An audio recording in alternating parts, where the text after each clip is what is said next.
to this concerning story. The South African Human Rights Commission will no longer assist refugees who've been occupying the Central Methodist Church in Cape Town. This follows alleged death threats made by protest leader J.P. Balloos against the Commissioner Chris Nissen. Well, Mr. Nissen joins us live from our Cape Town studio now. Mr. Nissen, thank you very much for your time. Who is threatening to kill you, and have you reported this matter to the police?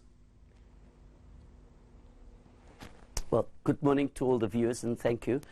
I am on my way to the Cape Town Central Police Station. I did make contact last night because I was in Johannesburg to tell them that I'm formally coming to lay complaint against Mr. J.P. Balloos, who in the court the other day, when he came in after he had an interaction with some of the officials and shouting at them and doing all sorts of remarks, he then saw me, and then he said all sorts of things, and then he said to me, I'll kill you. And he's accusing me of being behind the division in the group, which I've got nothing to do with.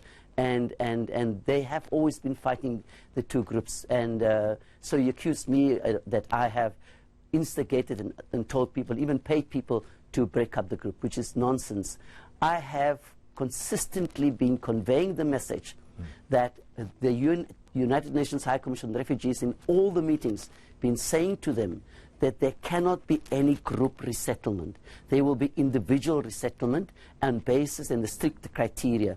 Also, I have been and been very firm on it that our country's got the best asylum and refugees policy and laws, and that the best is reintegration into the society where they come from. Some of them still have got houses, and we said to them, if there's problems in reintegration, there are a number of NGOs and other government agencies that stands ready to help them with reintegration. Some of them already in Pretoria. Yeah. Half of them have already gone home.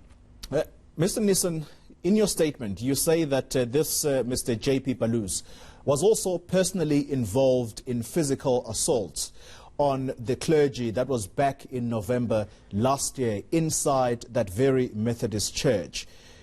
He clearly looks to be a dangerous man. Why is he roaming the streets? I was there when that happened, and he launched the attack on one of the speakers. And then, as all hell broke loose, including where the Archbishop of Cape Town was injured, and myself.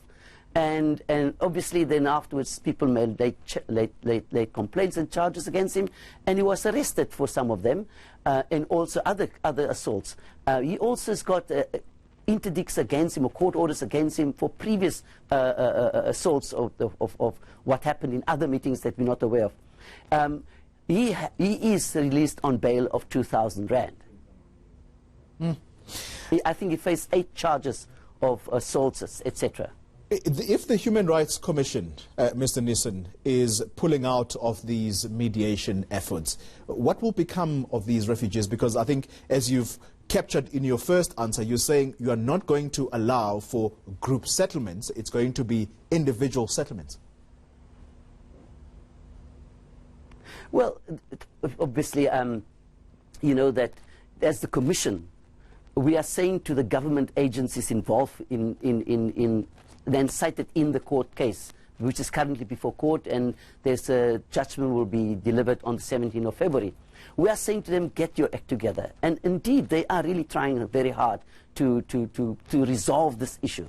As the Commission, we will continue to monitor, and we will continue to assist those destitute people, because many of them are coming to our offices because they say they gave up their homes, they gave up their rental space, they gave up their work, they pulled the children from school and said, with the hope that they will be resettled in Canada. And social media were awash with that. Come to the Green Market Square, come to the Waldorf, we are going to Canada. There'll be a plane tomorrow to take us to Canada. Mr. Nissen, there are destitute people there, and we will not walk away from them. Mr. Nissen, let me interrupt you very quickly, because I want to understand, and the viewers, I'm sure, will want to understand this very clearly. Do the vulnerable groups in that, amongst those refugees, I'm talking about the women and their children, do they support the leadership of this Mr. J.P. Balloos? Are they in unison with what he has been doing? Well, for both groups. I mean, there are women there, and the children also gets told that they are going to Canada, where they should be told to go to school. So there are women and children, the women that supports both set of leadership. All right. Thank you very much for your time, Chris Neeson. He is the Commissioner of the South African Human Rights Commission based in the Western Cape.